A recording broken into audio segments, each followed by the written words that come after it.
Hi.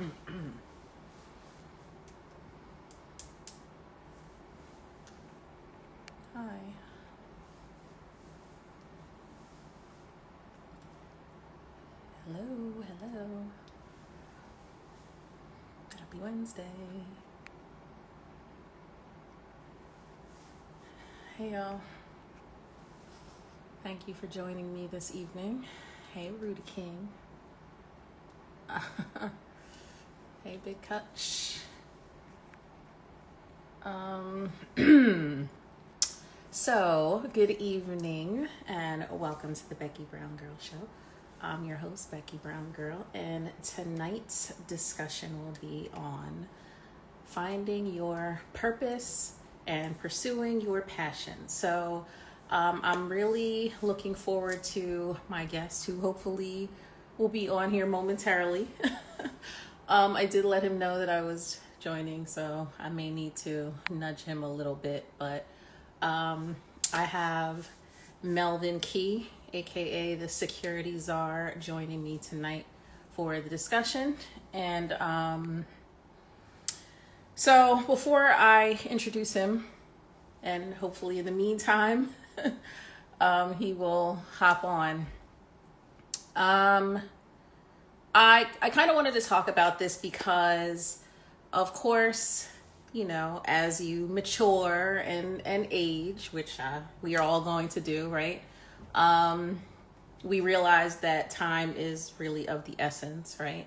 And we don't have all the time in the world to waste because eventually our time's coming. And since no one knows when that is, and I've said this before, you want to make sure that you make the most of the time that you do have while you're here, right? I think when we really get into the throes of adulthood, a lot of us tend to just kind of go into survival mode and existence mode, not in thriving mode. Like we desire that, but are we doing the things to get us there? Or are we just kind of scraping and scratching and just trying to make it, right? To get along and putting our dreams that we may have had when we were younger, or even, that continue throughout our lives aside. I think that happens to a lot of folks, and but others tend to kind of take a leap of faith and kind of step out and say, you know what, I want to make the best use of my time while I'm here and pursue the things that excite me and ignite me. And so, with that said, I would like to invite my guest, Mr. Melvin Key, on. As I mentioned, he is a security and law enforcement professional with over 40 years experience. He is currently the CEO of MVP Protective Services. I'm sorry. Sorry, Melvin. And prior to that, he was with the DC Police Department as a police officer and retired as a captain after nearly 18 years on the force. So let me go ahead and add him so we can get into this conversation.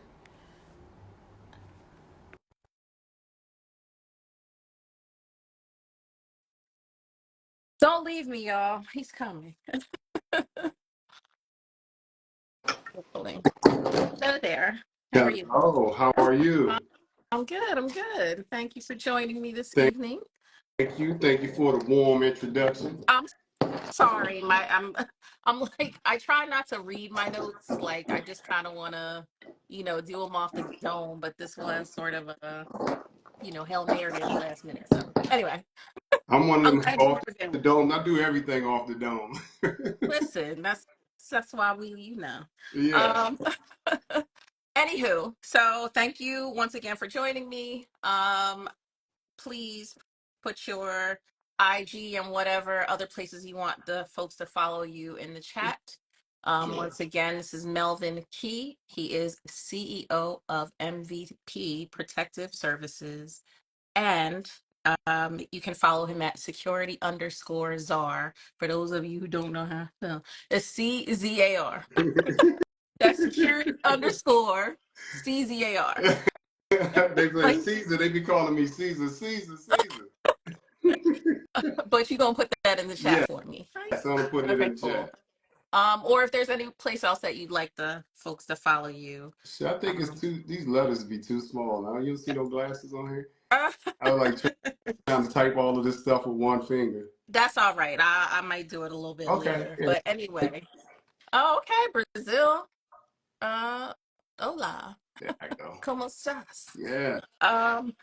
So, so like I said, and I think you were on, and we talked about this a little bit. I don't know what that means. I'm just looking at a comment. Sorry. um, when before you might have gotten on, I was just kind of talking about how I came to decide on this topic, which again is about pursuing your passions and finding your purpose in life. Because I think a lot of us sort of go through life just trying to survive, right? Mm-hmm. Just trying to, you know, manage our adult responsibilities, and we don't necessarily get to pursue the things that excite us, Mm-hmm. or we haven't figured out a way to make a living doing those things, right? Because what's the saying? If you do what you love, it'll never feel like work, something like that. Yeah. Anyway, so with that said, I would like you to share a little bit more about your background. So, what made you initially want to go into law enforcement? Um. So I grew up in, and I think we're around the same age, but I know you look 20 years younger than me. Do you want to share with the people how old you are? Yes, I'm 53 years old. Okay, yes, All yes, right. yes. So, I grew up, and I'm gonna just keep on going so you don't have to respond. Good. Go ahead. Go ahead. The people already know how old I am. It's all up and through my page. I'm in the club with you. There you go. I'm 50. Well, at least we dancing, and we in the club. Um, So listen, so we grew up in the G50. We grew up in the crack cocaine era. That's just really what it is, and that really inspired me a lot because I had two options to go.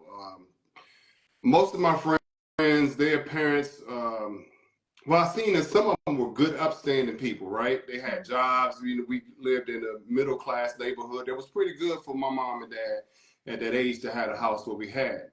But shortly after we moved there, 1985, I think everything hit the fan, and we became a crack cocaine state, country, city, and etc. And I seen a lot of people who were, as people I used to go to their house and spend the night, we play in the streets and stuff like that, that their parents were strung out. They had now become zombies.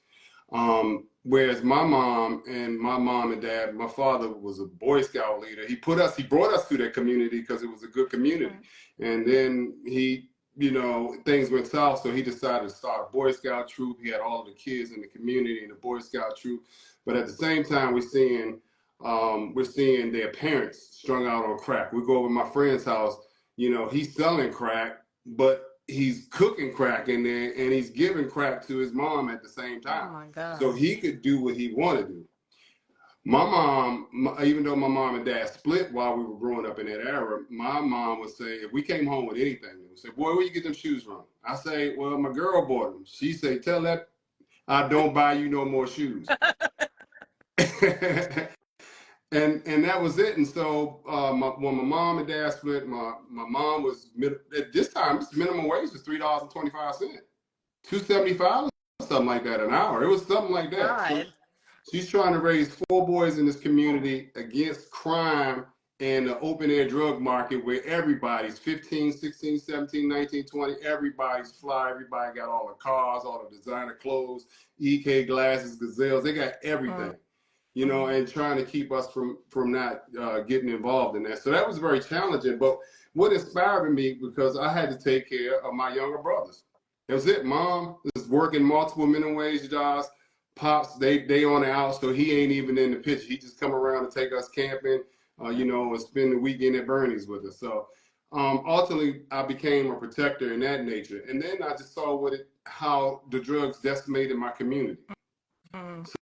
So that's what led me down the protection field. And just a real quick story. It's a guy named Nigel Brown. He was a police officer. I was about to graduate high school. Um, and this guy Brown came into where I was working at Burger King. I was flipping burgers or whatever. I was at the cash register, and he ordered all of his food. And he said, "I want my discount." I'm like, "Discount for what?" He's like, "Yeah, he says because I'm a police officer." I said, "You're not no police officer," because he had a baby face. Yeah. He was young. It's like, no way. He flipped out his badge and said, "Yeah, this is it." I gave him his discount, but I asked him, "How did you get into that right there?" First, how old are you? He said 20. And I said, "Well, how the hell did you get into that?" He says, "Well, it's a program.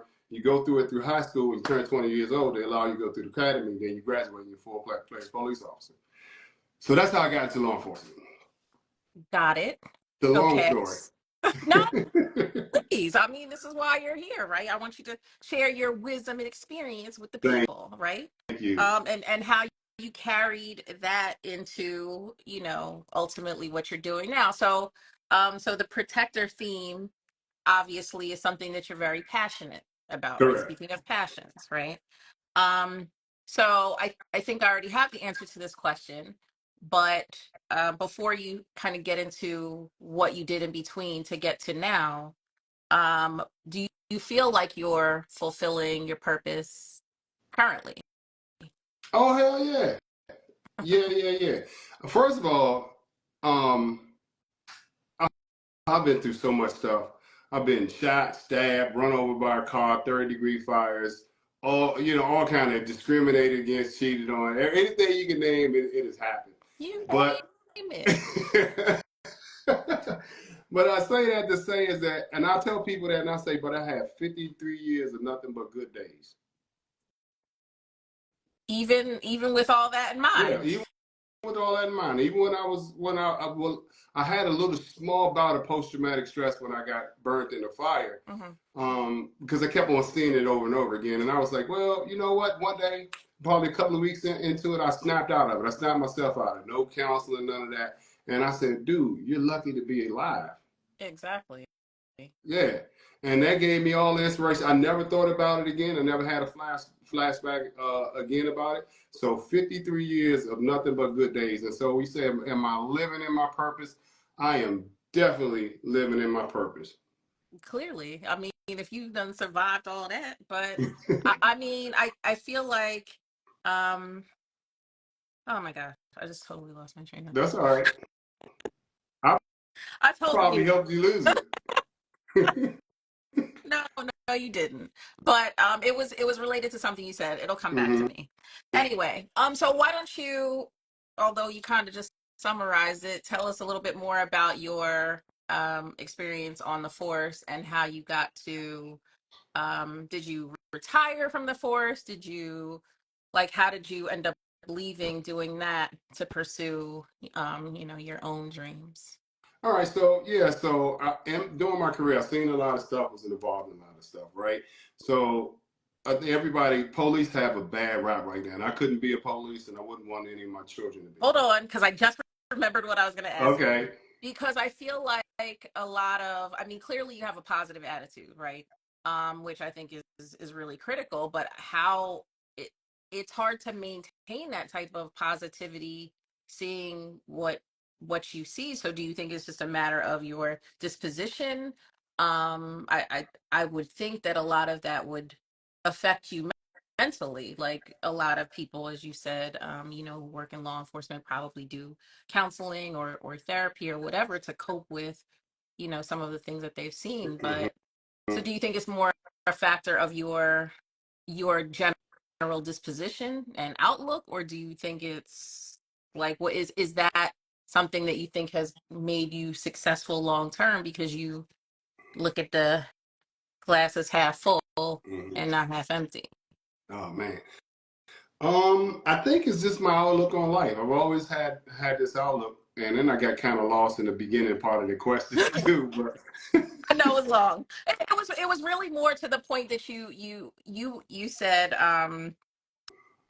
you you've had 53 years of good days despite being you know, shot and stabbed and hmm burned, hmm and seeing the crack epidemic and everything else that you've been through. So, so I wanted to kind of, I guess, understand if that attitude helped you, to ultimately pursue where you wanted to go later in life, or like how you managed to maintain a positive outlook despite, what you were dealing with as a Yeah, policeman.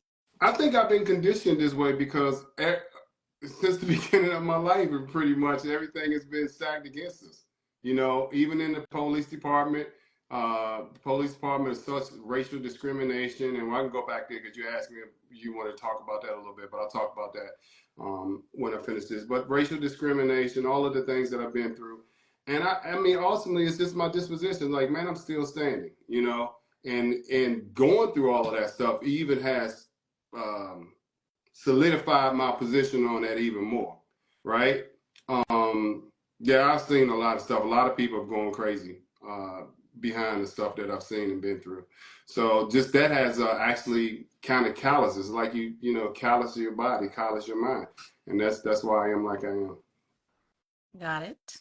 Okay, so do you want to tell me a little bit more about your experience on the force, Yeah. or you talked about it already? Yes.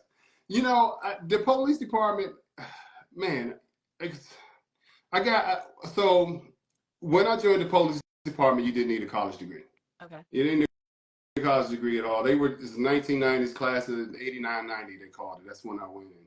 There was so much corruption. There was so much corruption going on during that time, but they didn't hire enough police officers, so they did a mass hiring. So anybody that could come could come. We had drug dealers in our class. We had prostitutes in our class. We had pimps in our class. We had all kind of stuff. Eventually, Oh my so God. eventually they got weeded out. They got weeded out, and like I said, I was 18 when I started. I was 20 and a half when I graduated. I was now I always tell people this. I love this part. That's when you ask if you want to talk about the police department, of course.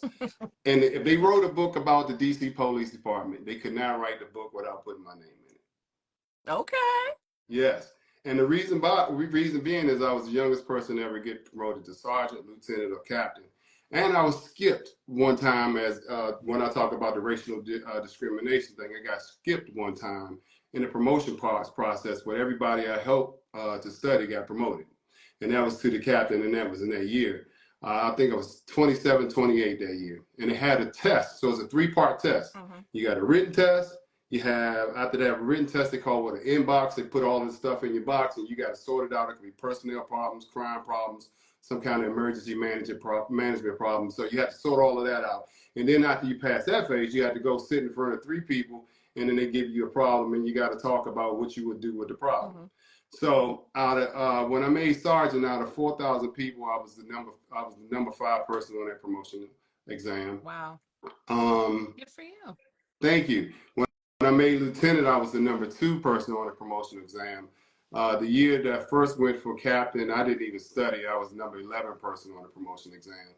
And that's the year that I got skipped. And then every 2 years, you could take the test again. So that last year, I came back and took the test. After they skipped me, I was the number 1 person on the written exam. On the exam altogether. So now, did you? I mentioned that you were a police officer for retire. Well, did you retire, Mm-hmm. or did you, just decide you had enough? Like, I'm not. I think you can retire after 20 years, right? No, On most police 25. police. You had to be Right. 25, and my bracket. I'm sorry, my tier was 25 years old, 25 years and 50 years of age. So I retired when I was 35. That's why I said they can't even write a book without even writing my name That in it. You know? that's crazy. Yeah. So at 35, I was like, okay, well, what are you gonna do? I was going through a divorce. Shit, I had a Ford Taurus station wagon. The back window was busted out. Going through a divorce, my wife was cleaning me out for everything. If it wasn't for me being a police officer, I would probably been living in the car with the busted out window.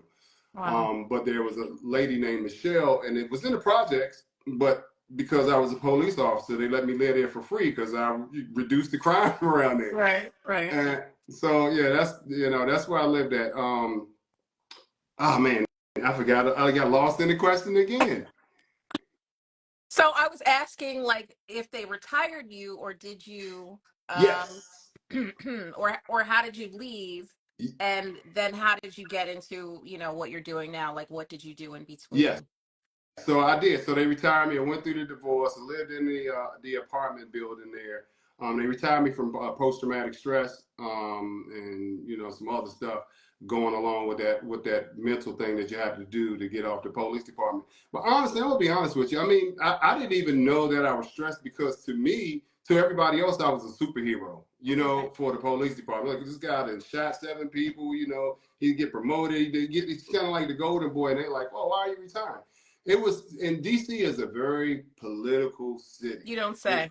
Yeah, and if you don't look like, if you look this complexion, after a while, ain't too many things going on for you. There's a ceiling for Right. you. Not unless you become a kiss ass type person. Right. So yeah, I was going through, I was going through my thing, and as I said, everybody thought I was a hero. So when you're a hero, you can't tell nobody like, oh, you go to sleep and dream that you shoot, you're still shooting people, or you're shooting at people and your gun fall apart, or all kind of crazy stuff, nightmares and night sweats and stuff that I had. Mm-hmm. But it was prime for me to leave at that point. What happened was I had a couple of my guys that worked for me, one girl and then one guy. They one on duty went into the bathroom and shot herself. And then I had another one who, I mean, we didn't even know he had any problems. Worked with him for about 6 or 7 years, and he went home, retired, killed his wife, killed himself. So, I was like, okay, this job right here is just not even worth the mental stress. So, what do I do? So I put my retirement papers in. It took a long time. I was off for a year and a half without pay. They was putting me through a whole lot of stress. And eventually they had to say, man, listen, the dude did go through all this stuff. We got to let him go. And that's what I did. That's a lot. Yeah, it's a lot. So, I did see that you had a few, other careers before you transitioned to eventually being CEO of your own security firm. Hmm. So I don't know if you want to elaborate on those, or if you just want to get right to the good part. No, I can talk about it because I never did have any other positions. I just left the police department, and I started a security company. And one of the very first checks I saw was $120,000 or something like that, right? Um, my salary was $109,000, and that was in 2007. Okay, so hold on though, because you talked about, the busted out window, and you were living with somebody else, and so how did you? I understand, like leaving the police force because of the trauma and experience that you had gone through there, but um to be able to start your own firm is still taking a leap of faith. I mean, Mm-hmm. and you have to have some capital, or somebody who believes in you and is willing to invest. So how did you go from the station wagon, the Taurus, or whatever you said it was, to being able to start this firm? Did you, like, was it people you knew that you were working with? Like, how did you get your first big Awesome. paying job? Okay, so when I left the police department, I didn't live with anybody. I lived by myself. It was a property manager who had a free apartment that let me I live see. in it. Okay. Yeah, but man, it was horrible, man. So that was my motivation because there was behind our apartment. They were shooting every night. They were shooting. There was somebody getting killed around it in that area. It was a really high crime area. My upstairs neighbor was a crackhead, so she just every night up and down, out the door, in and out the door. I had mice in my Oh damn house, no. and so I was stepping on mice all the damn Oh time, my killing. God. So Hell no. yes. So that was my motivation, and I was fresh out of divorce. Like my ex-wife was cleaning me out, and I love her, and she probably on here watching this. We best friends now. Hi. She's like, I don't know if she on here, but she probably is. But it was we were young and immature, and that's hurt people hurt people. I wasn't all the way together and etc. But So I didn't have anything. I had that station wagon. I had that free apartment. Um, I had retired and I had my retirement money, but most of that was going for child support and alimony. So it was just that, and I had $250, and there's a post on my IG, on the towards the bottom of my IG is an ironing board. It was my very first office, my very first office. He got stains and shit on it. You know what I mean? So I borrowed that laptop because I lived with my mom for a brief period. I lived with my mom for a brief. I said, this ain't gonna work. It was probably about a week. I said, I gotta get out of here. I found a place to live. Asked her, could I borrow her laptop? Took her laptop, and I started a business. And I still have a picture of me at that. I used to put a suit on every day. Every day. I was like, if I don't believe in myself, ain't nobody else gonna believe in me. Pin that.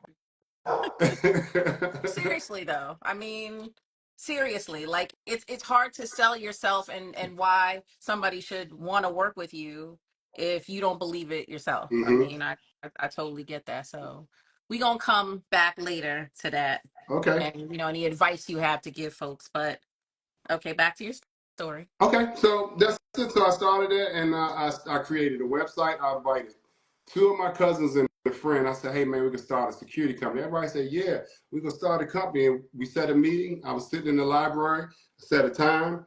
Nobody showed up, just me. I called. These people wouldn't even answer the phone. It was like almost like they was in cahoots. They just never showed up. So I went online and I found out how to incorporate a business. I incorporated the business. I went up to Baltimore. I paid the money to do it, and that's what it was. I just started a security company. Um, How much did it cost you to do that? I'm just curious because again, I think the thing that people fear is, whatever investments you have to put in up front that they might not have. mhm, And then it's not successful, like especially if you're in a situation where you need every dollar you have. It's not like you just have extra money saved and you can do it, and if it doesn't work out, oh well. mhm. Well, it doesn't cost much money to start a business. I say $250, but that was everything. I think it was $75 to incorporate, $50 to expedite it, so $125. And I don't even know what the other $100 was. It probably was to pay for a logo or some shit like that. But that was it. It didn't cost nothing else, and the rest was research. And the internet was still kind of fairly new in its phases. So I think you had AOL, the dial up joint. That was really what it was. And I sat there, I taught myself how to build websites. I taught myself so much stuff about business. And that's what it was. That's how I started that business. And then too, I want to go back to something. A lot of a reason why I am, and hold up, reactions and neighbors. I don't know what happened. A lot of reasons Somebody's giving like, you a thumbs up from what you oh, said. thank you. Um, a lot of the reason, one of the reasons I'm like this is when I was young, and I tell this story, and I had a family member, and we were my cousin. We were playing basketball, Mhm. and we were out back, and his father, when we came in, we could get something to drink. We were about 11 or 12, right? Mhm. So he says, he says me, and he calls me by my nickname. He says, well, what are you gonna be when you grow up? And I'm like, shit, I'm 11 or 12. I don't know. I'm gonna be an army man. I'm playing an army man. I'll be an army man. He laughed in my face. The relative laughed in my face, and he pointed to his son. He said, you see my son right there? I said, yes, sir. He said, he's going to be an NBA basketball player. And I Is said, I he? walked. No, that's a long story. And Okay. I'm to save, to save talking about it on here, I ain't even going to say nothing. But no, he didn't. He didn't become anything. He's one of my favorite people in the world, but he just didn't become what his dad was, and his dad knew that, and he apologized to me pretty much all the time. Oh, I'm so proud of you, Nana. You doing this and you doing this when I was in the police department and all this stuff. Mhm. But that was a motivation, and when at that moment I said I would never let nobody tell me what I can't do. Yes. You know what? I did a show on I think 9 to 5 versus entrepreneurship. And one of my guests said something, similar to that effect, like he's an actor, or that's, one of the hats that he wears. I think he was in some sort of modeling competition, and he was like, pretty sure he was gonna win, but because the winner, the person who ultimately won was connected to somebody else, he didn't win. And, he said to himself on the way home, that was the last time that somebody was going to tell him no. Like he was just going to do it himself. So some people for sure are inspired and motivated by naysayers. So we're going to talk about them in a second. And then some people, internalize that because I guess, maybe they're not mentally strong enough to deal with it and give up. Mm-hmm. So again, do you think it's just the makeup of who you are, that you don't get sort of deterred by people telling you what you can do? You use that as fuel. Um, Yeah, I do. I use that as fuel, and then too. I mean, my story is so crazy because where I grew up and how I grew up, and back then they used to label you a special, you a special whatever, special learning student or whatever. I was special ed, but I was a special learning whatever. But they wanted to label me that, but there was nothing wrong with me. They just didn't know how to inspire me, motivate me, and get me to do the things they needed me to do. mhm. Because what it was, I would finish work early and my class work early because it was super easy. And then I would start fucking with everybody, and I would get kicked out of class. And then I missed the study stuff. And so then when I came back, I was just really behind. And so my grade point average pretty much through high school was something like 1 point something. It was horrible. I'm going to post it online. It was horrible. Yeah, and when I was going to graduate, they told my mom, "Listen, if he don't get all A's in these classes, he's going to repeat 12th grade." That last 2 quarters, I kicked in and I got all A's in those classes. It wasn't because I couldn't learn; it's because they didn't know how to inspire me. And so, well, once I figured out that I was smart, it wasn't until the police department that I figured out I was smart. I mean, I do hear stories like that where because of, whatever learning difficulties or, differences some kids may have that, they tend to label them. I don't know how they label them nowadays. Mm-hmm. But because I know some folks who have previously worked in education, and especially, the kids who look like us, Mm-hmm. they just kind of want to write them off. So you Mm-hmm. have to either have a parent who's really advocating for you, or somebody who really cares. Otherwise, you'll get lost in the sauce. Mm-hmm. So I mean, it's good that again you sort of were able to move beyond and not internalize that information because it could have led you down a totally different path. Mm-hmm. Anyway, um, so tell me more about your current role, and whatever you want to share about what you do as the Okay. CEO of MVP Protective Services.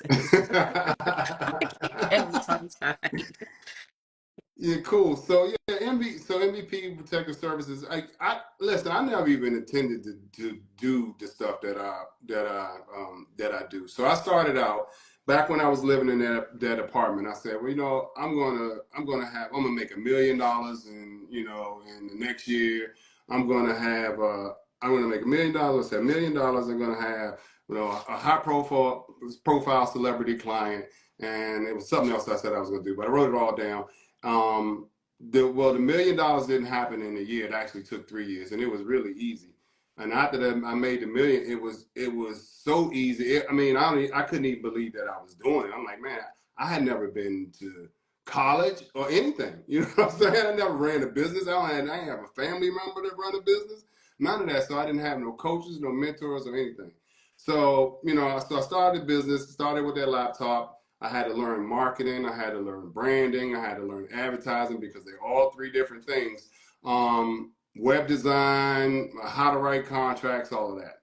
So that was kind of like my tuition. I lost a lot in the process. That was my tuition. It was a school of hard knocks really for becoming a CEO. Mm-hmm. But I think one of the biggest things that carried me over was the leadership that I learned on the DC Police Department because I was a sergeant from the age of 23. So for 12 years I was upper grade management in the police department. Um, so what I do now, when I started, I was working with a pastor. His name was John Hagee. He's an international pastor. I was just doing bodyguard work. I said that's what I wanted to do. So Mary J. Blige was my first person that I was the bodyguard for, and I worked for her for almost 3 years. And then I got this international pastor. So, I mean, I just would say, hey, this is my company. I'm just going to do bodyguard work. And this pastor said, hey, I need 20 security guards for this event that we're doing. Do you have that? And I said, yeah, I got that. And I took a break and then went on hall and I got on the phone and said, hey, listen, I need y'all to buy some uniforms and some patches. And then put that shit on there. We're going to go get this money. So, okay. So because you have, sorry to interrupt you, but because you have a law enforcement background, um, I, I'm assuming you have to have some sort of certifications and licenses because you need to be able to carry a weapon and you can't do that everywhere you go. Correct. So, um, did the people that you just decided to randomly call, well, and maybe you don't want to say too much. No, I I don't know. can't. Well, so that wasn't one where you needed a weapon because most of the jobs, the bodyguard jobs in America are unarmed, so you're not carrying a weapon.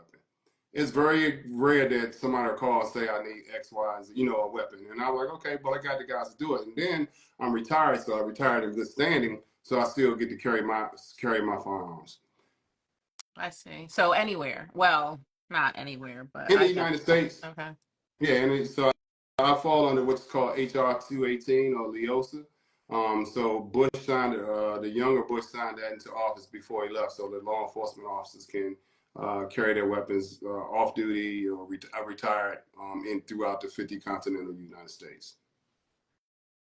I see. So I want you to continue with your story. I was just curious because when I think of a security guard, first of all, I always think not a security guard, but somebody in that profession, I always think of a real big guy, right? So if you're not using a weapon, then you're intimidating people with your size. And you don't look to be too big, so No, I ain't too big, but you know what? I know some guys like 5'5", 5'6", 5'7" will beat the brakes off a 7-foot giant. okay. Yeah. You know what? And I'm sure you're right. And so, what a lot of times what people call intimidating actually invites attention, and a lot of people aren't scared of big people. You just got some real straight up people who are about that. You know what I'm saying, about that life, and they don't care. So all these people run out to hire these big people and these be the dumbest people on the face of the planet. I can post a couple of videos after we get off here. You'll see no dudes walking around with cornrows and muscles and cut off shirts.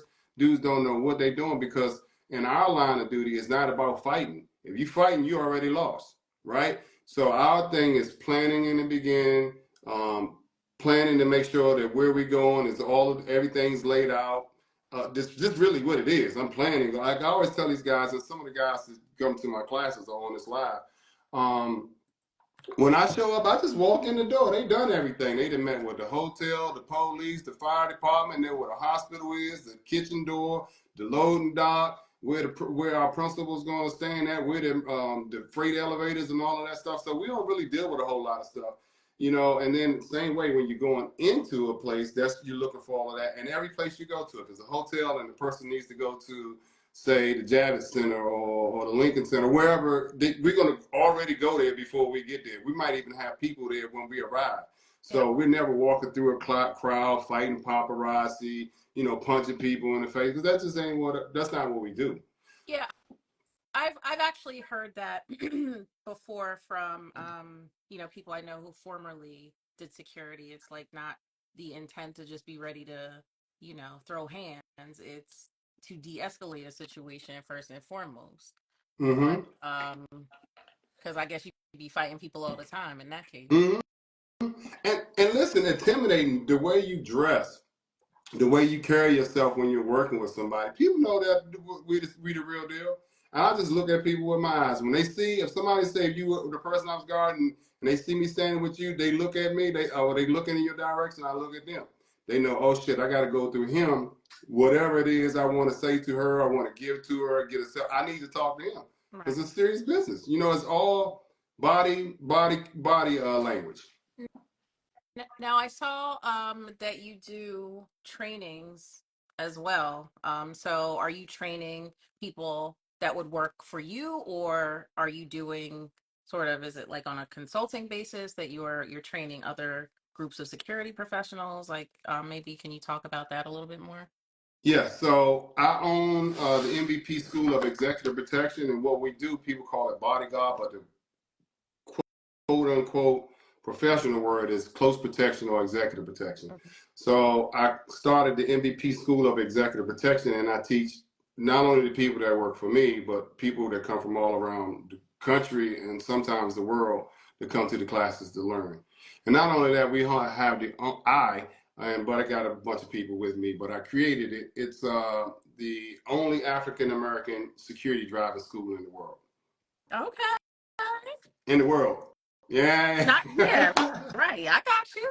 Yes. In the world, Craig. And the world, Craig. And I got a big announcement about that. I was on the phone today and with the large corporation, and I'm going to announce our partnership with their corporation. But we're in the middle of doing a press release, so I don't want to No, talk no, about it now. no, don't. I mean, I'd love to have the exclusive. It's going No, to be, but I it's understand. historic though. It's historic. Okay. Yeah. Well, see you and your firm and your staff, your team. Yeah. Um, that's awesome. That's excellent. Listen, I want to go back to something else. So you asked me, so what I do now? So now I used to have security guards. I used to hotels, apartment buildings, and all of that stuff. But after COVID, people didn't want to come to work no more. No matter how much you pay them, people don't want to come to work. And I spent a lot of time and energy building my brand. And so when I tell a client that I'm going to do something, I want to deliver on what I said I can do. Mhm. But now these people they just not coming to work. So we cut off like 99, 98% of our security contracts, uniform guards. I don't even really have uniform guards anymore. We just have a couple of luxury condominiums. That's where those guys work. And what I do now is corporate security. FedEx is some of my clients, Spotify, YouTube, Google, um, we got a bunch of companies, and they call every day. They call every day, and I'm like, the White House, Congress. We did the Oh, inauguration, so I just be wondering how these people get my phone number. But it's because of that 20 years of branding and staying true to my brand. your reputation precedes you, Yes, clearly. thank you. So then what advice would you give someone who, um, who may be sort of stuck in adulting, right? And fearful of trying to pursue something different. I mean, again, I know your circumstance was a little bit different, but what advice might you give to somebody like that? Couple Like myself. like yourself, couple of things. Couple of things. So there's a guy named Jim Rome, and he had a saying, "You don't have to be great to start, but you got to start to be great." Right? That I saw some. You know what else?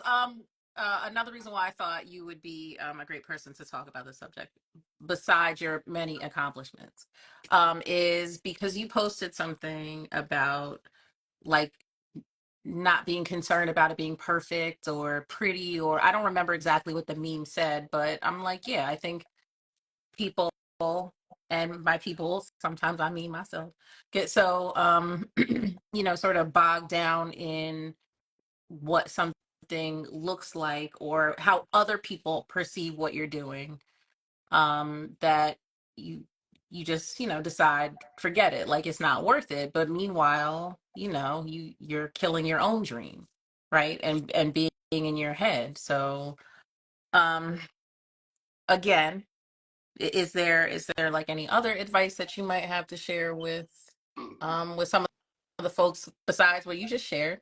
Mm-hmm. Anything else? Oh yeah. So yeah, man. The other thing is that the most dangerous thing to do is to play it safe. Yeah, yeah. I mean, it, but I feel like you just have sort of a naturally, adventurous type of, mentality. I feel like a lot of it has to do with the mentality, like, and look, to be fair, because of your experience growing up, not because within your own home environment necessarily, but what was happening around you, like you said, this, I want to get out of this. Like I was just talking to somebody about this recently, and how, we raise our children, right? We always want our children to do better than we did. And Mm-hmm. so, we try to provide access to all these opportunities, and expose them to, to different things, hoping that will guide them down the path of future success. But sometimes they just sort of get comfortable and complacent because they've not had to struggle, or really go through any real sort of, you know, whatever, struggles in life. And so we may do them a disservice sometimes if they don't know what it's like to kind of go through a hard time. Mm-hmm. Um, I mean, I don't know. I think a lot of it has to do with the individual Mm-hmm. person. Like some people just have the mentality, like they have that dog in them, and others, you know, others don't. Like I think people who sort of take that leap of faith are special individuals, like yourself. Yeah, I'm an Aquarius. Some Oh, people say it has something to do with it. There we go. Here we go. yeah. Oh God. Shut up. Well, it is. I mean, that's Aquarius are risk takers. We're gonna do it. We don't care what nobody say. I know. Yeah. I know. My mom told me, like, boy, you can't start no business. You know how many people start a business and fail? I'm like, I don't care about nobody else. I'm gonna try. Either way I fail. If I try and fail, then I got some kind of, I feel something accomplished, even if I try and fail. But if I just sit there and just doubt myself, nah, that ain't how it works. And look at you out here, just breaking all type of glass ceilings and making historical movements You know and what's funny though? But I just ends. I couldn't imagine do I couldn't I had so many people to count me out. I couldn't imagine doing it any what's going on. Everybody's calling me. Um well, they'll call You're, me back. you're a wanted man. Listen, Yeah. So can't can't. Okay, yeah, I guess because everybody's calling you. but I'm gonna stay on. They don't need they FaceTiming me. I think they want me to see my grandson. But yeah, congratulations on your. Is that your first grandchild? Well, no, it's my first grandchild by my daughter, Okay. but I got shit. I got one son that got like 5, 6 Oh grandchildren. wow. Then he got his lady got about 3 or 4 more, so they got like 10. Oh okay. All Yeah, right. yeah, So you a OG in the yeah. in the That's granddaddy why I'm name game. OG, triple OG. Yes. Okay. Well, congratulations on your newest Thank you. grandbaby. Thank you. Um, so is there anything, I just want to make sure I covered everything I wanted to cover with you, but is there anything else that you'd like to share with the people before I wrap up, or does anyone else want to join before I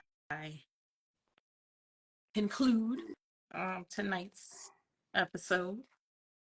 That's a question for you. Oh, okay. I thought you was all right. Oh, yeah. So listen. So my thing is number one, you gotta start. Remember, if you don't have to be started great, be great to start, but you gotta start to be great.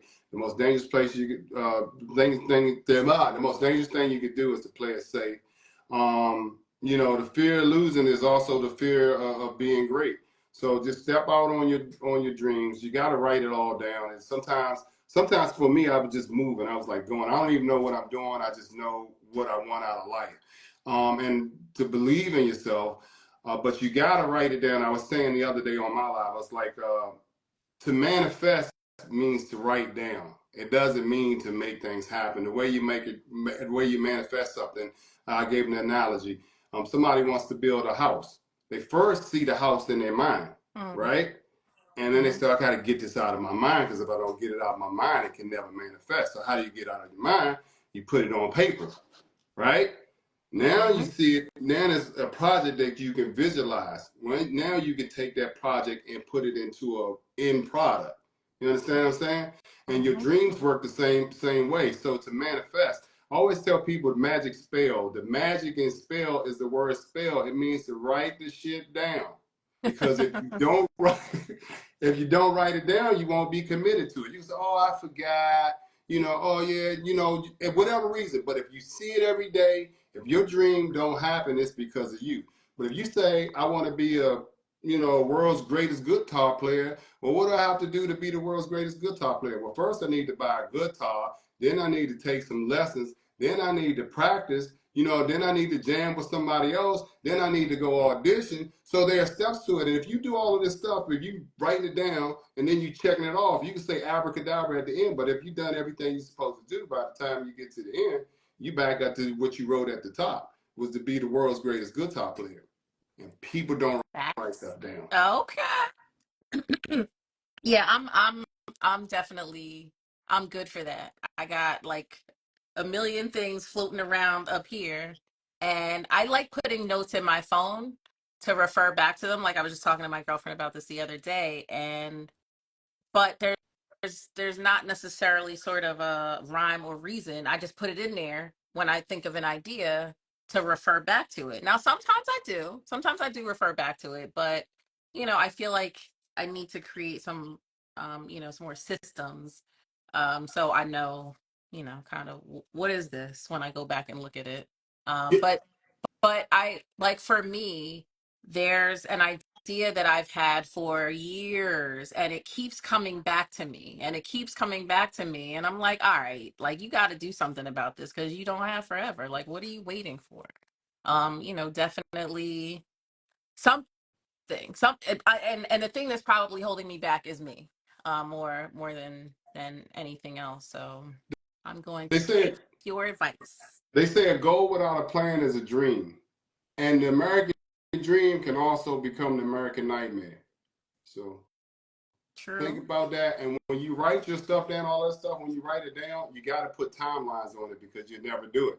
Okay, yeah, that's one thing. The other part is taking pictures. We talk about this in our classes that we give. People take pictures, they never go back to that. I got pictures. I've been all over the world. I took the pictures and I never even look back at all the damn pictures and videos I take. Yep. So, but if it's on the refrigerator, on your nightstand, on your mirror in the bathroom, you got to see it.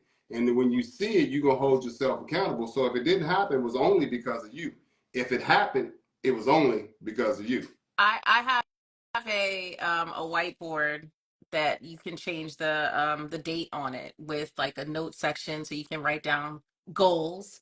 Mm-hmm. I'm not even gonna tell you what month it's on. It's in my bedroom so I can clearly see it every time I walk towards the bathroom, but I gotta get out of my own head and Maybe you need an accountability partner. I do, but I do.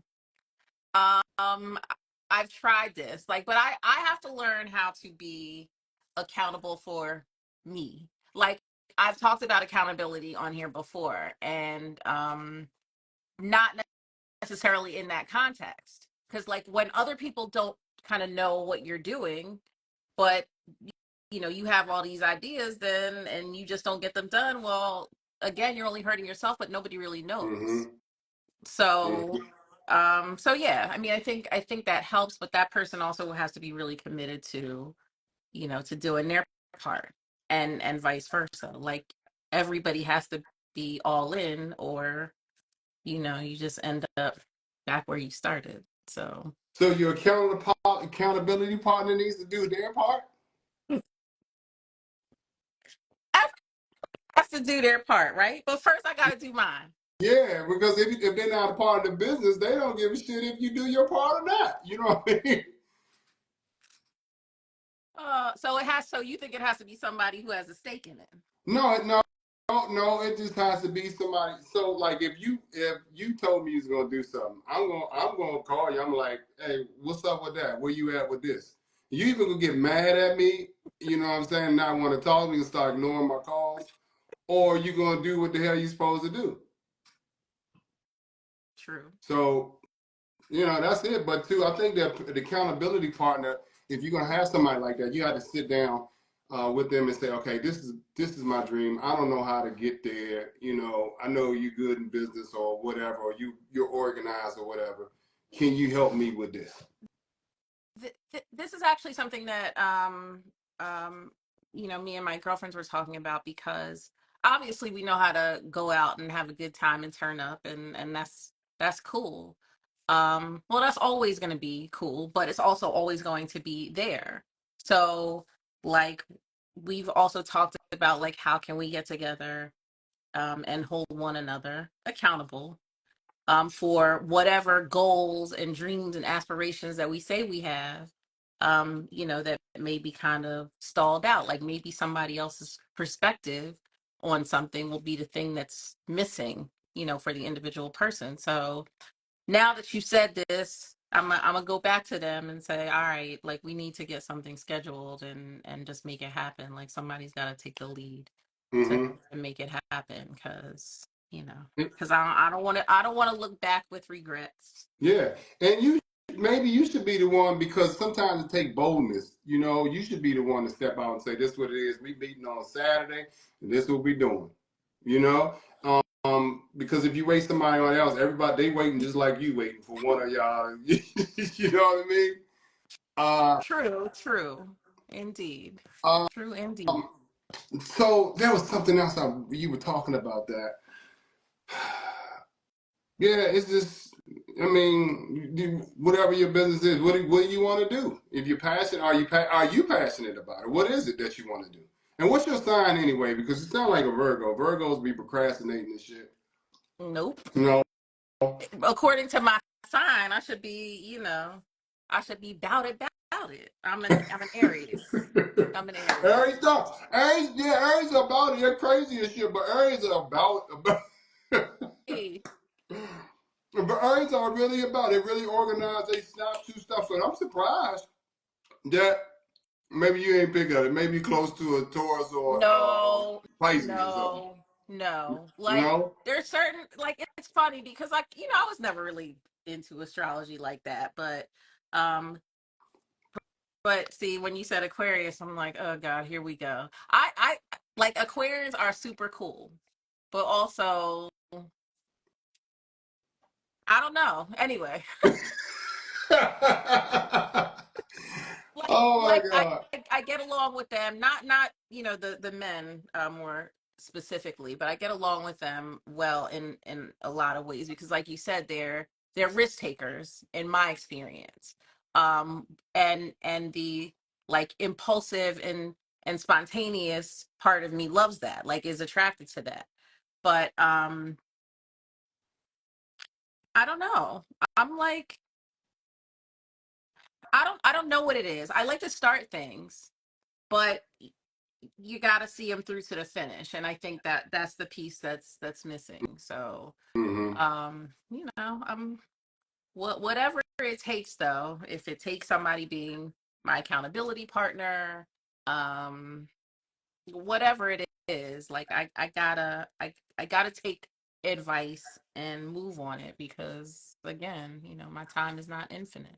Are you a delayed starter, or are you a starter and then quit in the middle? Both. Is that possible?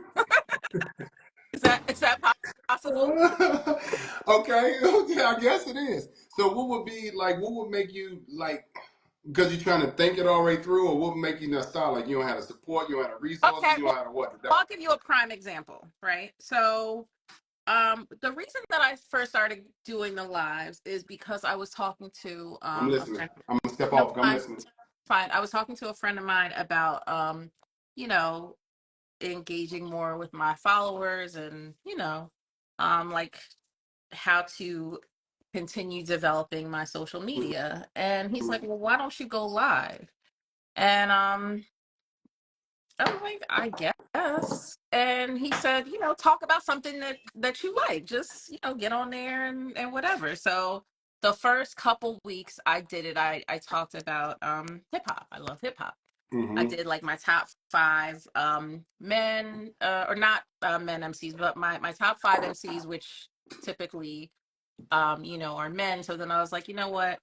I'm gonna do a female MCs the next week. Okay. But I didn't want to just keep talking about hip hop because the other thing he suggested was like do it consistently. And so I was like, well, okay, but I don't want to just talk about hip hop. Mm-hmm.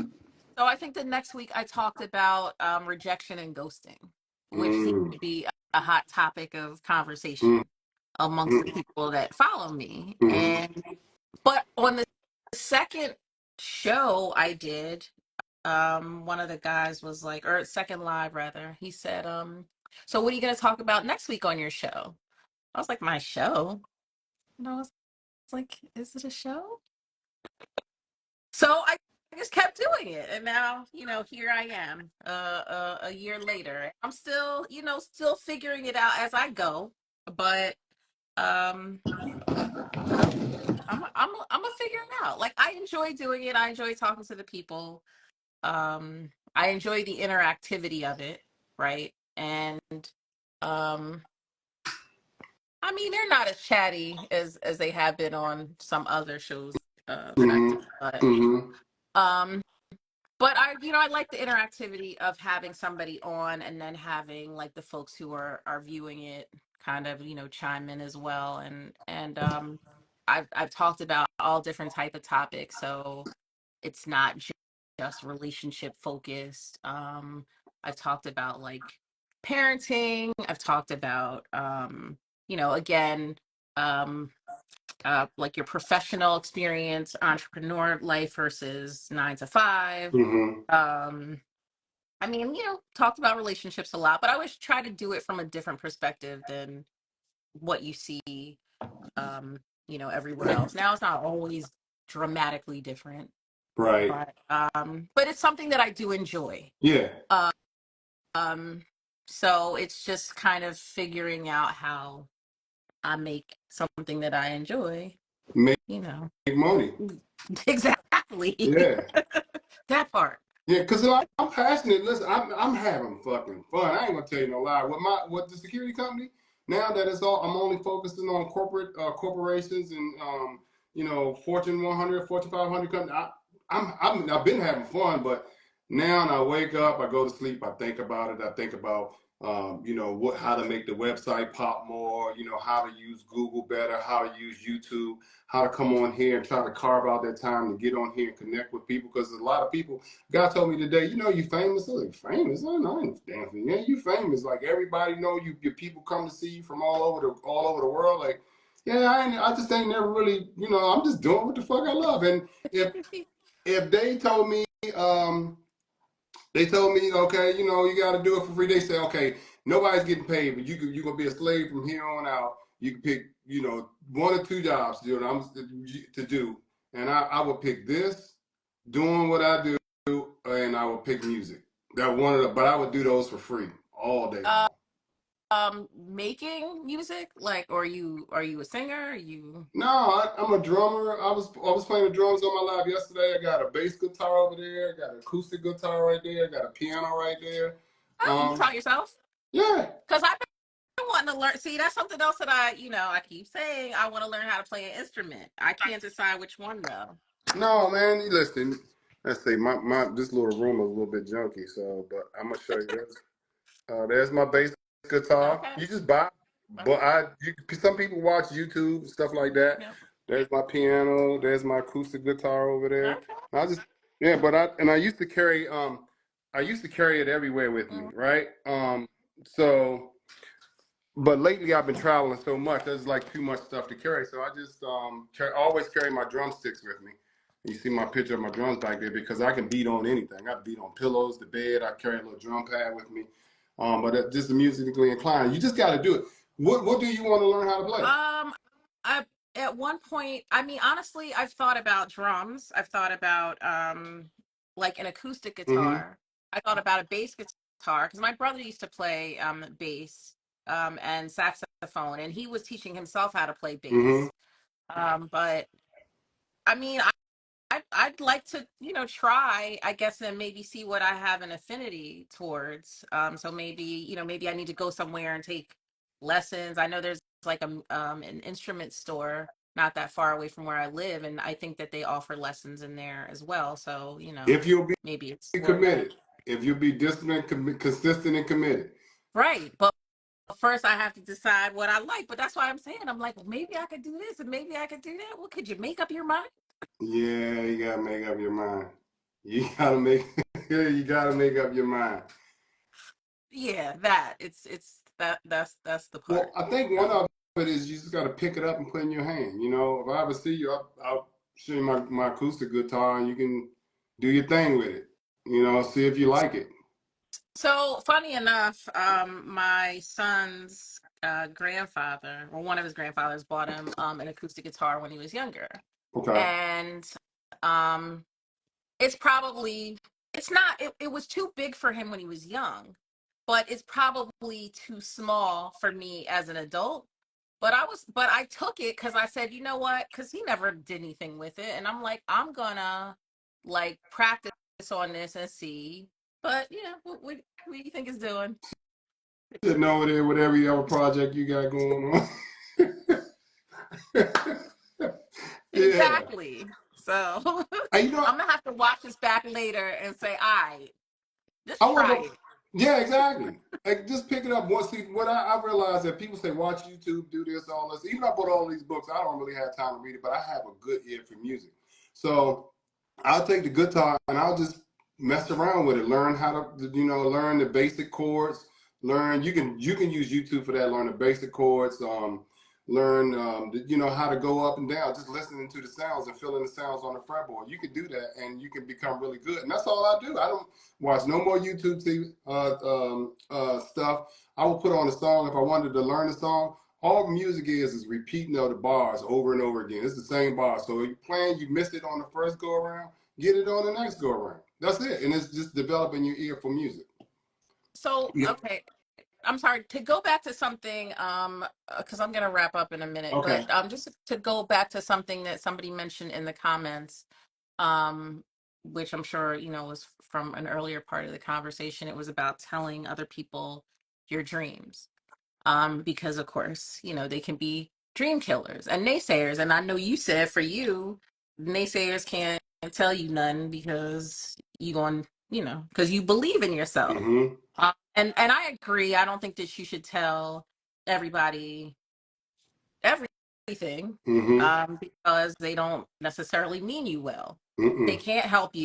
Mm-hmm. They don't have good advice. They're kind of looking at it through their own experience and lens, and of being scary, and like trying to deter you Mm-hmm. from achieving what you want. So quite a few people said, um you can't tell everyone. I mean, I think if somebody is like-minded and maybe in the field that you want to go into, I would think they might be a good mentor. But then other people like may see you as a competitor too.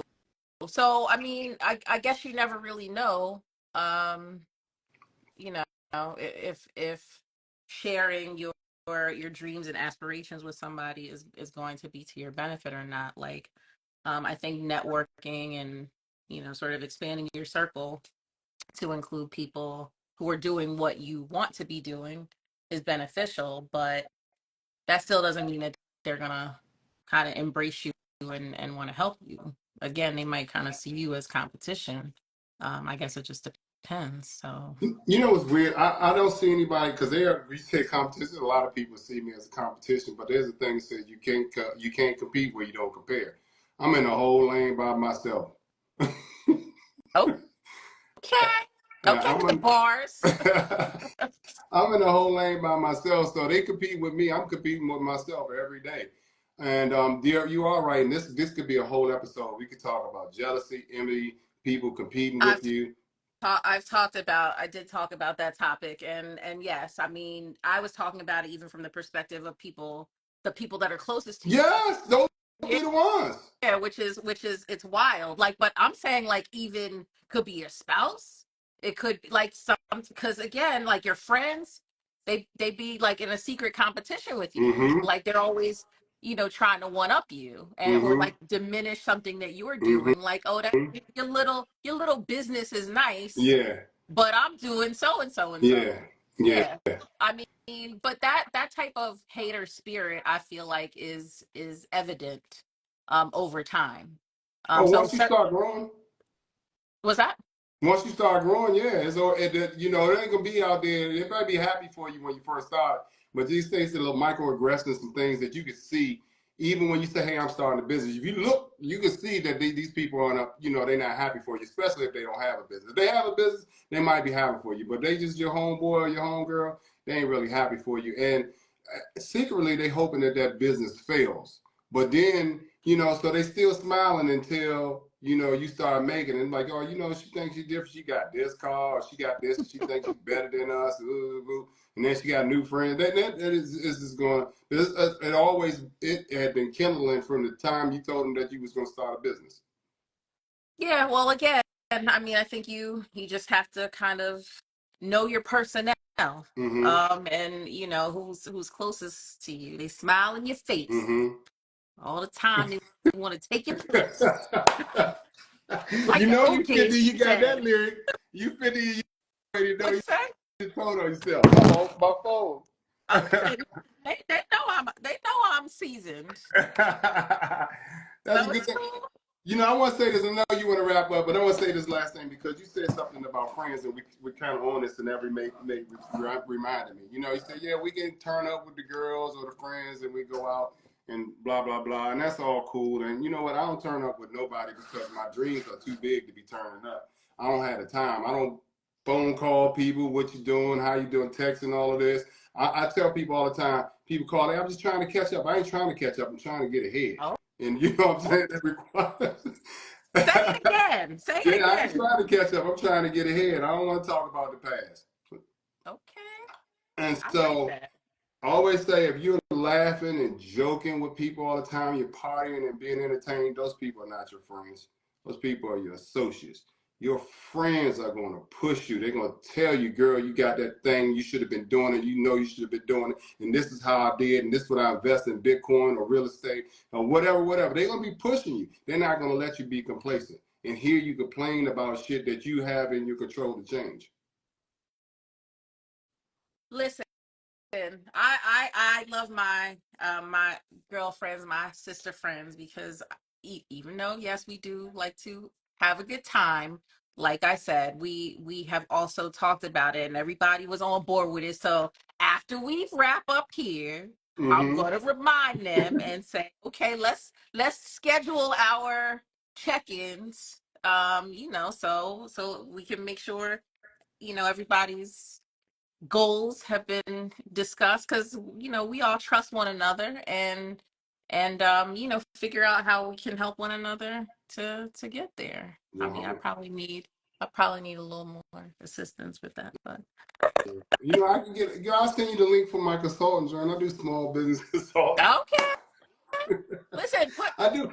put all your info in the chat wherever you want people to follow you, or whatever It's else you want them to going to know. disappear as soon as we leave here, and I have to go. I would have to go through another app to pull this shit up. So, Well, um, I can screenshot it. I mean, I'm gonna tag you anyway, yeah, after, because I usually will post the live on my yeah, YouTube, which yeah. again, I'm trying to drive more traffic over there, but I'll like take all of your bars that you shared. And I'll school you on the YouTube thing. I'll be getting checks from YouTube, and if I had the time to shoot this YouTube content and edit, and that's a whole nother live we to talk about.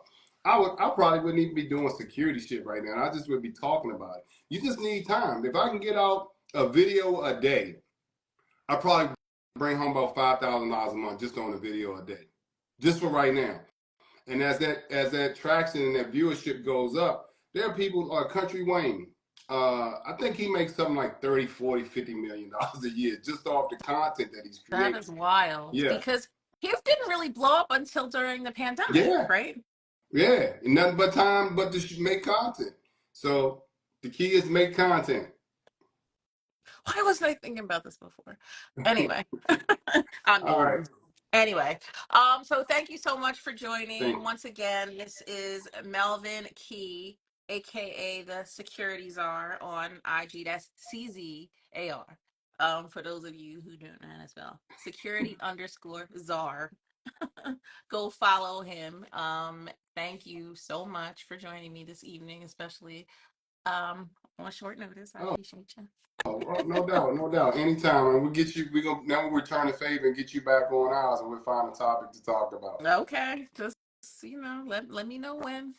All I'm right. down. Well, I appreciate it. And people, they got a whole lot of stuff on here. Here's another thing too. I know we're jumping off, but when people do this, because that's so hard to follow, I always tell people when they on there, it was just like, if you want to say something, hit the request button and ask to come on. Right? It's for us that are trying to do this and keep up with the content and keep up with the conversation. Mm-hmm. If you got a question and you want to ask somebody, and this is for anybody who's watching live, don't do that. Just ask the question because everybody want to know the answer to the question too. Yes. And the host would normally bring you on. It will make it easier for you and them. Yes. Yes. Yeah. I mean, like I said, certain topics, people have a lot of commentary. Oh, I sure didn't see them. So, my girlfriend Honor is I'm gonna add her really quickly actually before I sign off. Okay. She's one of the folks I was talking about Okay. earlier. So I don't know if I know I've been holding you hostage No, I'm for good. a I little ain't bit. nothing to do. I'm gonna Okay. go ahead and play the drums or the piano when I finish. Okay, I'm gonna go ahead and invite her. Okay.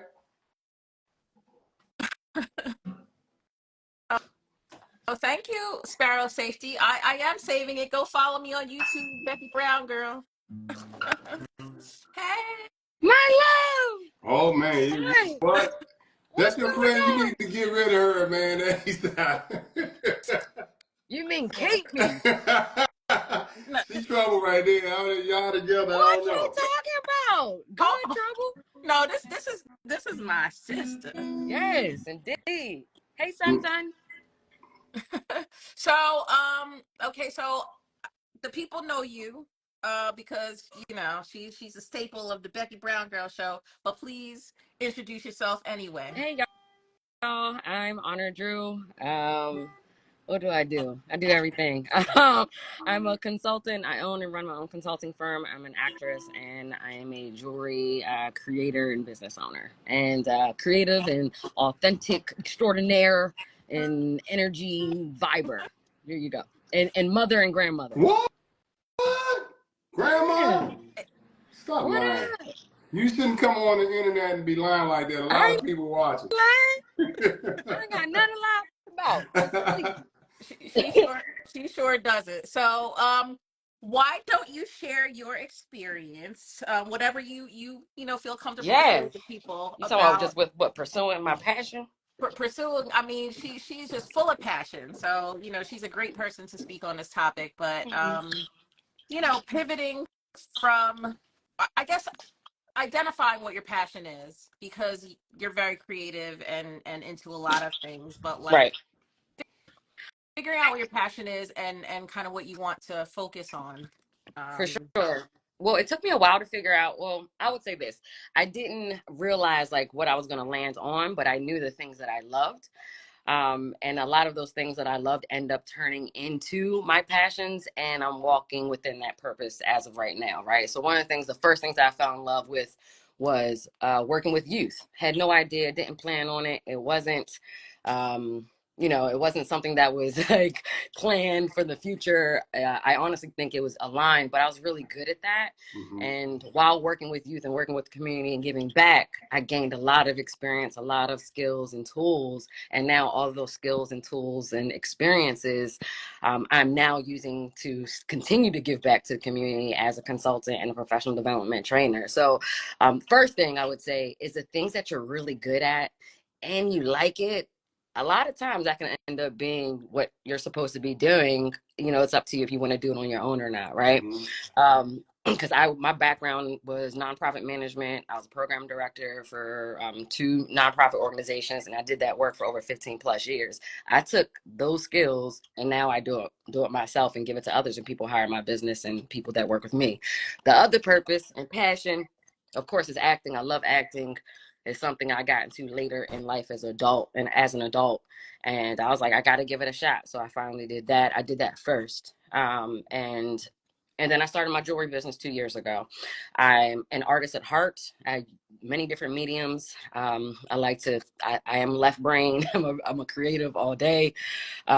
So I've been able to use all of my gifts, not all of them. I would say 80% of my gifts at some point, and put it out there to work for myself. And I'm finally walking in my purpose. And it took me how many years? 40 years? 39 years?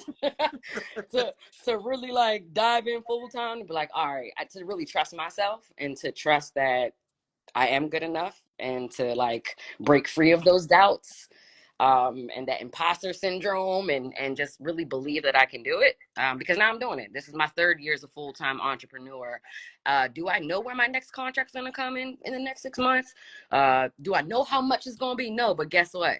I know I'm going to be good because I'm doing exactly what I'm supposed to be doing. Yeah, when you're good, you don't have to worry about it's coming, and it's going to be bigger than what you even imagine. Absolutely. Because you're working in your passion. Absolutely. You're walking in your purpose. You are taken care of when you finally just surrender to who you are and your gifts and to your talents. Oh, God, universe, whoever you believe in is going to take care of you. I have no doubt in my mind about that. And I'm a living, walking testimony of it. Oh, she's spitting. It's the truth. It's the truth. I mean, is it hard? Yes. Is it challenging? Hell yes. Are you going to fuck up? Are you going to make tons of mistakes? Is it scary? Is it fear? All that shit still exists, but you have to be able to keep going, failing forward, like grow through it. I mean, there's so many cliche fucking things I can say on here, but you got to continue to keep doing it because it's going to work out. A lot of times, most businesses fail because they give up within the first few tries. Like, how are you going to know if you're going to make it if you just give up just like that? I mean, you're going to fall, you're going to fail, but it feels different when you're failing for yourself and when you are your own like accountability partner. You know, it's different. So It's a different thing. So that's a perfect segue to. I don't know if you were on Hi, here. son. These on here. Vision's on here. I love you.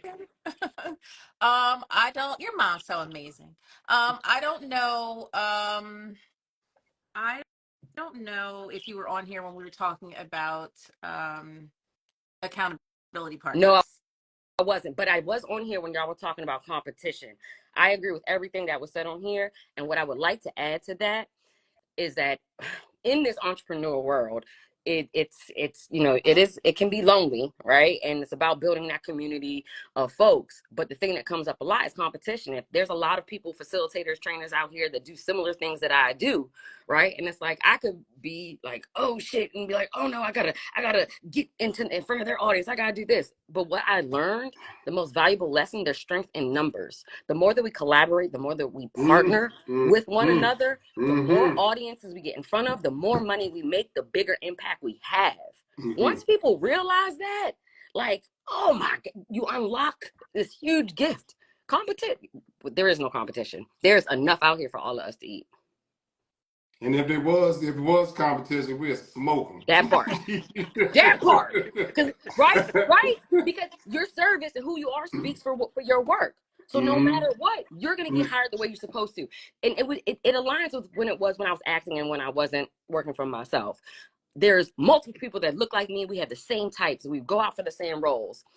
I didn't look at that rejection as in, oh, I wasn't a good fit. Whoever that person was a better fit than I was, right? And then whatever role was for me is going to be for me. It's the same thing with any of my contracts, any of my clients, any of my partnerships. What's for you won't pass you, right? So that rejection, that competition, it's a mindset you have to reframe your thinking in order to get through it. I feel like sometimes I'm in the mind frame of like, willing to kind of push through and not get in my head about things not going my way. And then other times I'm like, I'm totally in my head about it. And to the point that I was discussing earlier, like I can't get past it. And Yeah. then I'm like, oh well, maybe it's not meant for me. And now I'm not gonna try anymore either. Right. I get that. I've been there, but that's that imposter syndrome. That's that self-doubt. That's just because you just got to figure out what works for you to get through it. right? So let me ask. I want to ask the gentleman that's on here. I have seen your name so many times. Is your name Caesar?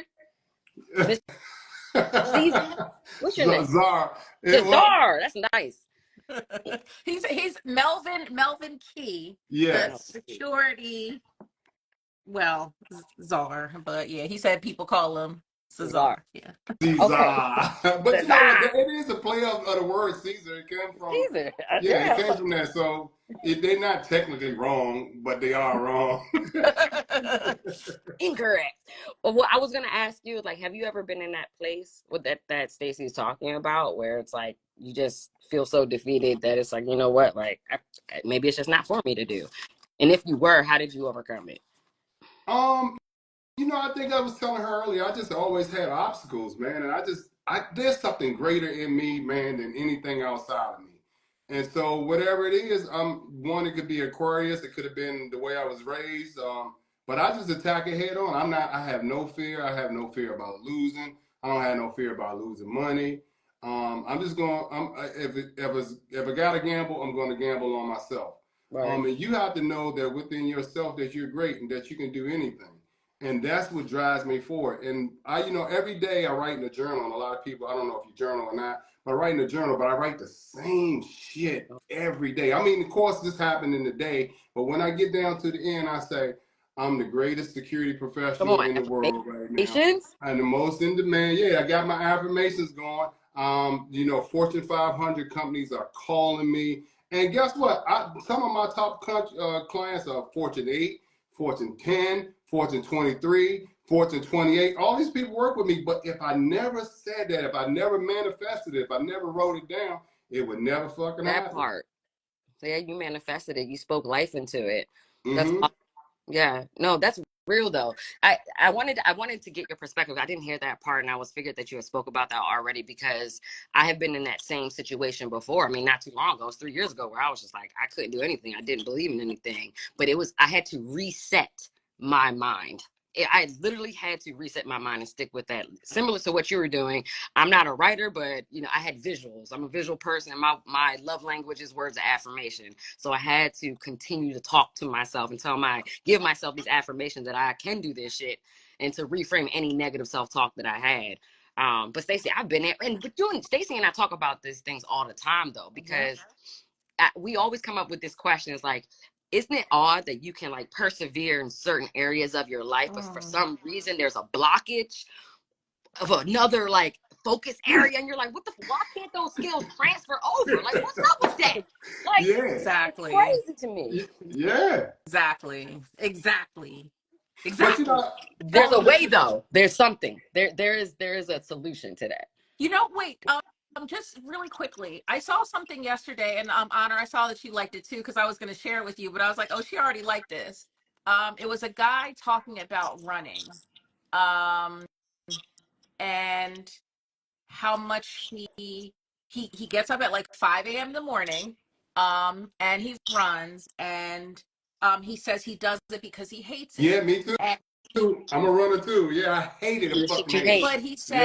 but Yes. he said it's the repetition of doing something that's difficult, because we always want to revert back to the lowest common denominator and what's It was easy, David which is never going Goggins. right. David It was Okay, David which Goggins, wasn't God. it?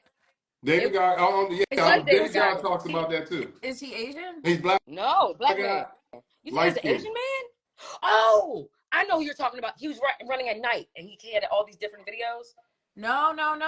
It was just something that Damn. came up in the, because like depending on what you follow or whatever, it'll come up like in your algorithm. Yep. I'm pretty sure because I liked it. If I go back in my likes, maybe I'll save it. I think in fact I did try to post it to my story, but like something was going on, and it wasn't posting. So I'll share it afterwards. But yeah, but basically he was like, I hate it so much, but I do it because it's it's the mentality needed to overcome, right, to overcome the things that are difficult and the things that you don't like. And he said, and I do it, and then like the rest of my day is like cake, because I did this thing that I hated so much. Instead of avoiding it and putting it off, I went through it. He said it much more eloquently than I'm stating it now because I don't remember it verbatim. You're saying it. You're But saying it because you're giving me all these aha moments because I'm actually doing that right now and didn't even realize that I'm doing it. Because it's like the working out. I've been saying to you for years, like I need to work out, I need to get back in the gym. Da, da, da, da, da, da. Yo, I told you earlier I had a headache. I was like, I'll jump on here. You know what I did? I put my hair in the ponytail. I came downstairs. I did my workout. Then I got in the shower and hopped on live. I'm like, yo, once I get it, I hate it, but it's like it's becoming a habit for me, a positive one, but I want to think about it again. My mind is already starting to reset in that area. okay. I would never think that. Never think that. I'm gonna do something more extreme. I'm going to jump out of an airplane. I'm scared as shit to jump out of an airplane, but I'm going to do it because I believe. What? Yeah, we not together. Not together. Man. Honor's done it twice, and I did it once, and I was like I'm not afraid to fly. I did it with my son last time. But I definitely wouldn't. I don't like getting on small planes at all, and that literally was like being in a sardine can. Oh God! But it's a weird feeling. One of our friends who's an Aquarius,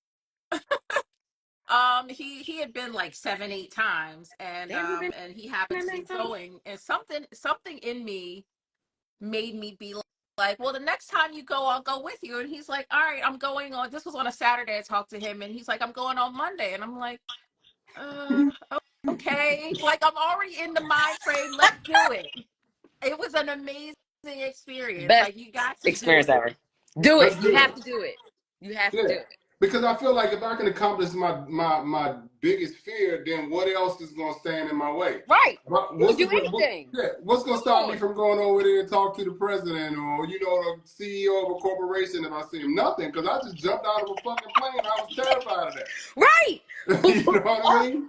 What you said is so powerful, though. Like, it's personalized to you, but people don't realize if you find just that one thing to unlock all your shit, like, what? You can be unstoppable. Just a force to be reckoned with in such a positive way.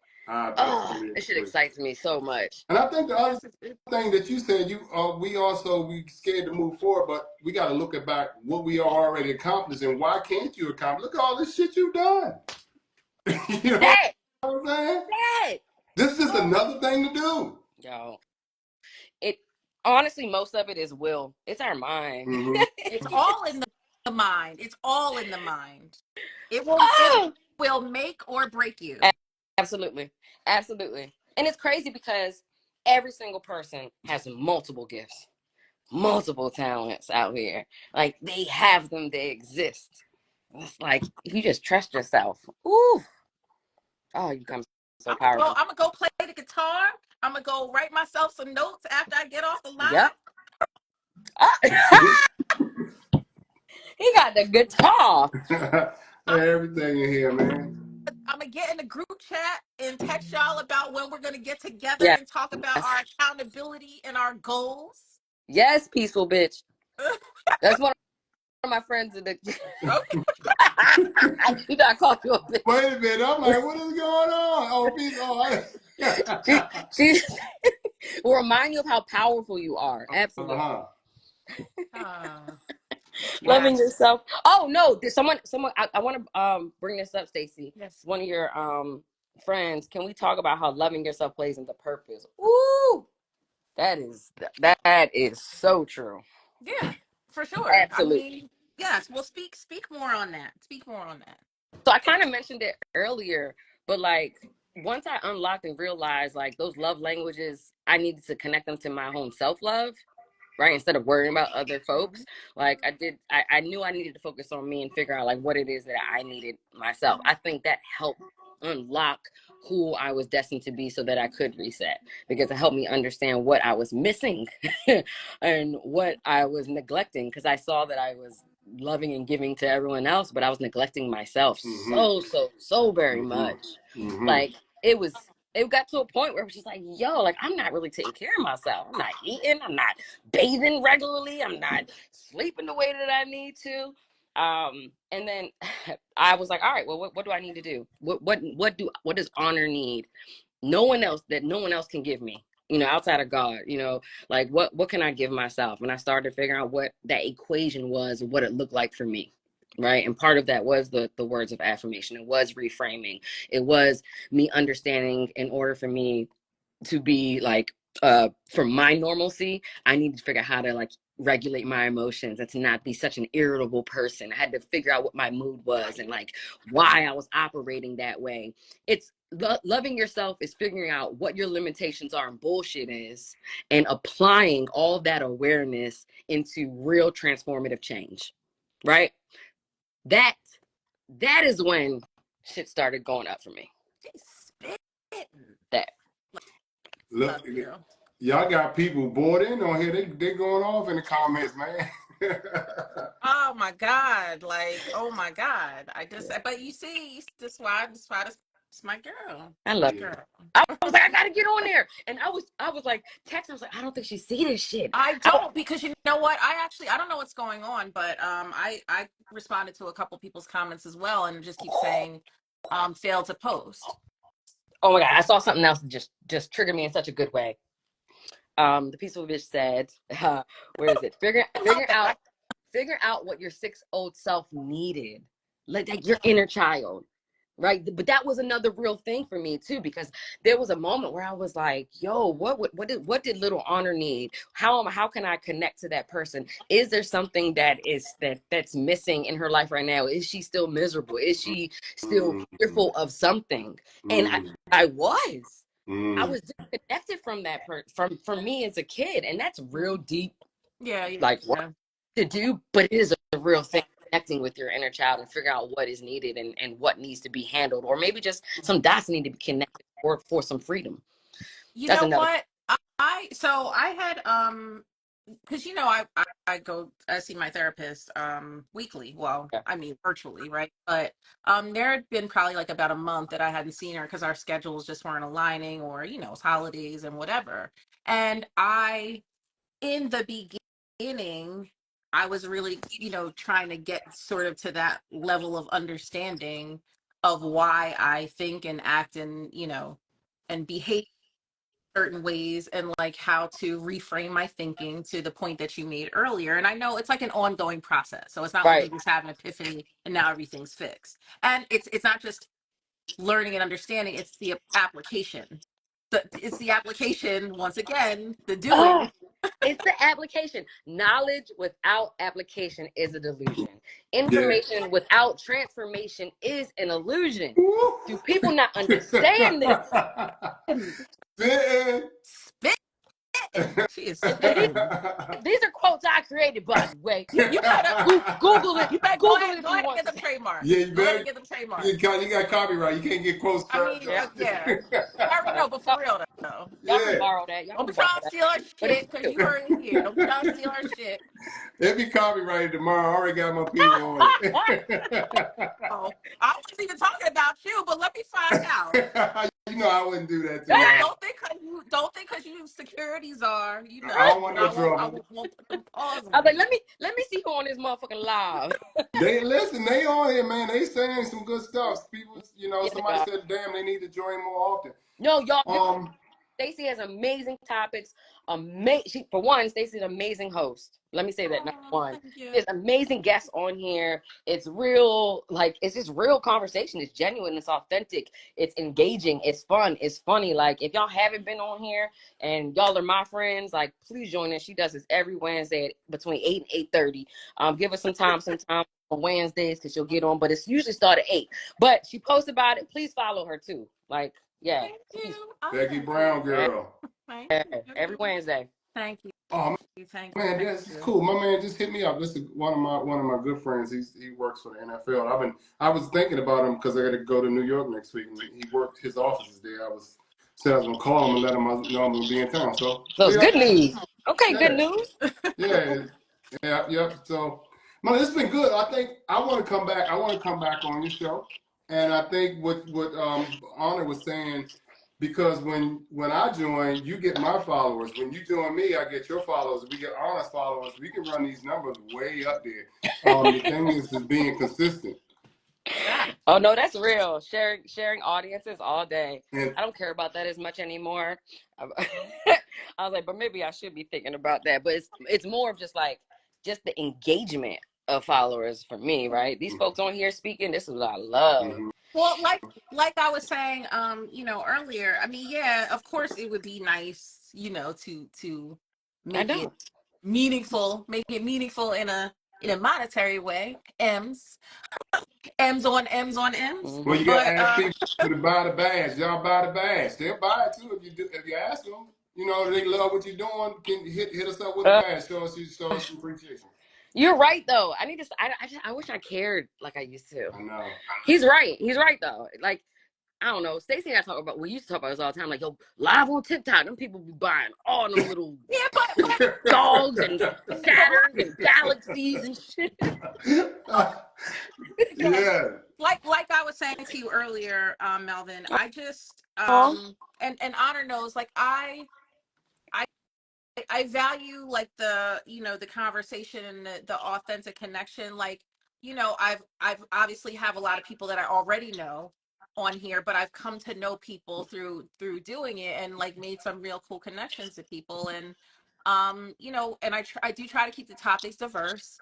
Um, to make it different than kind of what you might see on other profiles. But not that there's anything wrong with what they're doing. I just, I want to do something a little bit different. So, Mhm. I hope people enjoy it, and they seem to be engaged with my little profile. stop playing. Listen, somebody See, said stop that. You're yes. amazing Yeah, cut off it the out. profile. Yeah. Yeah, you got first talk like to yourself. You know what I'm saying? Nah, Everybody else talking I'm bad about joking. your little business, so No, I'm you joking. need to That talk to part, the bigger. right? Like, No, see, because you know how people love to Yeah. come in like Yeah. with your little well, that's them. comedy. It ain't little. They ain't nothing about it. Uh, There are people wanting how many followers you have in your engagement. uh, There are.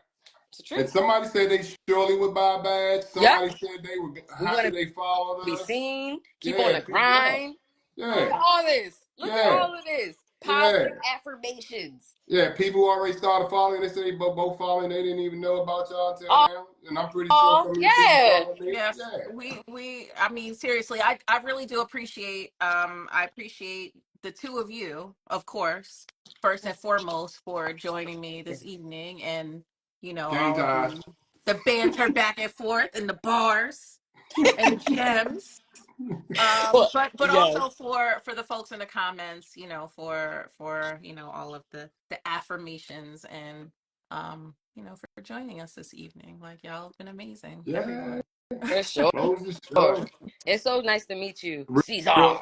real talk. Nice to meet you too. We'll get to meet in person someday soon, I'm sure. Oh yeah, Sure. for sure. You have great energy. You Yeah, we missed thank the part where he said earlier he was a cop in DC for almost 18 years Oh and wow. retired as a What? captain. you. Yeah. Captain Oh, You I were in in thought the DC? he police. got stories to tell. Yeah, I Oh got too yeah, many. you missed some of them Oh, earlier. He said he's been shot, stabbed, in a fire. Like, he's been through it wow. all, and even through Woo, that, like, I'm still kicking. I did some of my best days. Shit, I lived. that part. yeah, Who Yeah. though? I mean, wow. I'm gonna definitely watch this live so I get that. I caught the last 20 before I got on. yeah. Well, I'll share it on YouTube, so y'all go watch it over there. Probably be posted up tomorrow. But You're not a anyway, nobody. what? Who said that? I No, don't somebody know. said I'm Ain't just a that the nobody trying church to be trying to tell somebody. everybody about somebody that can save everybody? Any one of them Jesus You songs? are somebody. Stop playing. Oh, anyway, thank y'all once again. Thank you too. I'm trying to wave at somebody and it keeps doing something. It's for Okay, real. never If you mind. don't Sorry. get off with these lives, you start thinking you're gonna do 30 minutes, they be 2 hours all the time. You gotta Good night, Nah. start to get y'all. off. So I Good night. I do try to Oh, I keep. thought y'all was all hanging up. Okay. Oh well, she was saying Oh well, something, no, then we're gonna hang up. I have to do my Oh yeah, parting that's like message. we gotta get So, off. Okay. Well, Oh, good night, all Stacey. right, I we love gonna you. get off. Do Talk to your you later. thing. All Bye. right. Nice to meet you. Nice to meet you All too, right. baby girl. Peace. All right, peace. okay, so thank both of them so much for joining, and y'all for hanging. I know we've been on here for a minute now, but I really appreciate it. They were amazing. Um if you didn't get to check out the whole live, I'm going to post it on YouTube. It should be up by tomorrow. And I'll share, you know, some of the clips because they had a lot of bars. Anyway, I was just laughing at a comment I saw here. So, thanks for hanging out on another Wednesday. I will be back next week. I know I keep saying I'm bringing back Hip Hop Jeopardy. It should be next week. So, I'll see y'all next Wednesday evening. Have a good night. Peace, two fingers.